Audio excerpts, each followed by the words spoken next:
সোমবার সন্ধ্যায় উত্তর ত্রিপুরা জেলার কাঞ্চনপুর বাজারের বিভিন্ন দোকানে আকস্মিক অভিযান চালায় মহকুমা প্রশাসন। মহকুমা শাসক আশিস কুমার বিশ্বাসের নেতৃত্বে পরিচালিত এই অভিযানে উপস্থিত ছিলেন মহকুমার 2 ডিসিএম, খাদ্য দপ্তরের আধিকারিক এবং কাঞ্চনপুর থানার পুলিশ।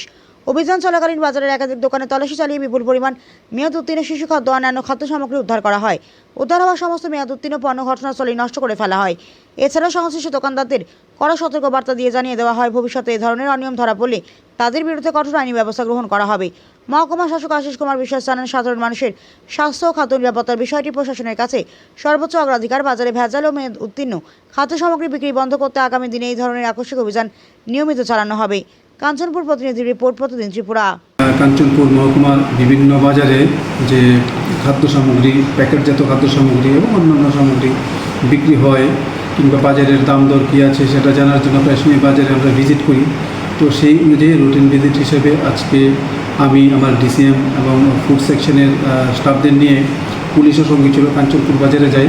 আমরা বেশ কিছু দোকান ভিজিট করি এবং এখানে গিয়ে যেটা দেখতে পাই যে প্রচুর যে বাচ্চাদের খাবার, কোল্ড ড্রিঙ্কস, চিপস, বিস্কিট এগুলির এক্সপায়ারি ডেট চলে গেছে, বাট তবুও তারা এগুলি সাজিয়ে রেখেছেন বিক্রি করার জন্য। সেই সমস্ত মানে যে জিনিসগুলি, প্যাকেটগুলি আমরা বাজেয়াপ্ত করি, এগুলিকে নষ্ট করি এবং নষ্ট করে দিয়ে আমরা দোকানদারকে ওয়ার্নিং দিয়ে চলে আসি যে এই ধরনের কাজ যাতে তারা ভবিষ্যতে না করে।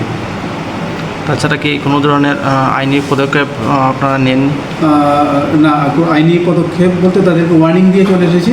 আর যে জিনিসগুলি ছিল এগুলিকে আমরা নষ্ট করে দিয়ে চলে এসেছি এবং ওয়ার্নিং দিয়ে চলে এসেছি যাতে ফিউচারে তারা এগুলি না করে।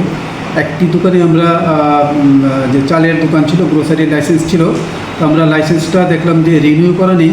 সেই দোকানটাকে ব্যক্তি নিজের উদ্যোগেই আমি বলেছি বন্ধ করে দিতে, এবং লাইসেন্স যতক্ষণ রিনিউ না হচ্ছে দোকানটা যাতে না খুলে, ওই দোকানটা এখন বন্ধ অবস্থায় আছে। যতদিন অবধি রিনিউ না হচ্ছে লাইসেন্স ততদিন বন্ধ থাকবে।